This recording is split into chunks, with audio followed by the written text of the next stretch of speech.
Hello, friends.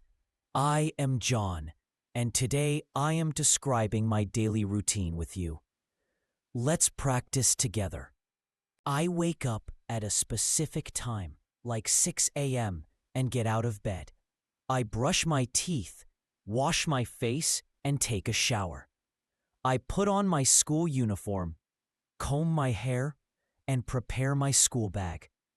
I eat a nutritious breakfast like cornflakes and eggs with my family. I leave for school either by school van or bus at a specific time. I attend classes and listen to my teachers. During breaks, I play with friends and have my lunch. I come home from school and take a short rest. I complete my homework and revise my lessons. In the evening, I play with my friends or engage in outdoor games. At night, I have dinner with my family. After dinner, I might watch TV or read a book. I go to bed at a set time. I get enough sleep for the next day.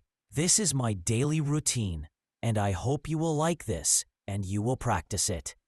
For more videos, subscribe my channel English Agenda.